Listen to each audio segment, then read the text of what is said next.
Hello বন্ধুরা, আসসালামু আলাইকুম।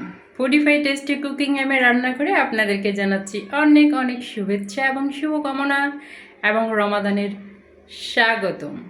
বন্ধুরা, আজকে আমি কোনো রান্নার রেসিপি দেখাবো না, তবে আজকে আমি দেখাবো রান্না কি করেছি খুব শর্টকাটে। গ্রামের মানুষেরা যেমন রান্না করে ঠিক সেভাবে গ্রামের খাবার খেতে খুব ইচ্ছে করেছে। আর দামি খাবার ভালো লাগে না, এখন একটু গ্রামের মতো করে নর্মালি খাবার খেতে খুব ইচ্ছে করছে। চলুন দেখে আসি বন্ধুরা কী কী রান্না হয়েছে আজকে আমার। আজকে এখানে রান্না করে নিয়েছি আমি দেশি মুরগি আলু দিয়ে রান্না করে নিয়েছি বন্ধুরা, দেখা যাচ্ছে, আপনারা দেখতে পাচ্ছেন। দেশি মুরগি আলু দিয়ে রান্না করে নিয়েছি, দেখতে পাচ্ছেন নিশ্চয়ই বন্ধুরা আমার। আর সাথে দেখুন এমন একটা খাবার রান্না করেছি যে এটা আসলে অনেকে আপনারা জানেনই না যে এরকম একটা খাবার আছে বা থাকতে পারে, বা এরকম একটা খাবার খেলে শরীরের জন্য কতটুকু উপকার হতে পারে এই গরমের দিনে। বন্ধুরা, এটার নাম হচ্ছে টমেটো টক। টমেটো এবং পানি দিয়ে এই খাবারটা রান্না করে, টমেটো পানির মধ্যে দিয়ে সিদ্ধ করে তারপরে টমেটোটা আবার ছেঁকে নিতে হয়।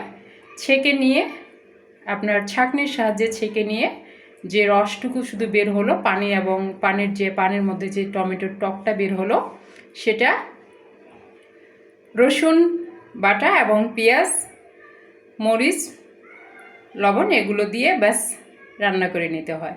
হ্যাপি সুস্বাদু, অনেক টেস্টি এই খাবারটা, অনেক অনেক। গরমের দিনে এই খাবারটা খেতে কখনোই মিস করবেন না বন্ধুরা। সাথে বন্ধুরা নিয়ে নিয়েছি আমি সালাদ, কুচি কেটে নিয়েছি, দেখতে পাচ্ছেন, অনেক মজাদার এই খাবার। আর বন্ধুরা, এই যে আজকে আমি করেছি আলু এবং করলা ভাজি, যেটা আমরা সবাই করতে পারি, কিন্তু আমি একটু পুরপুরা করে করেছি, খুব ভাজা ভাজা করে, কারণ এই ভাজা ভাজা করে খাবারটা আমার কাছে খুব ভালো লাগে বন্ধুরা আমার।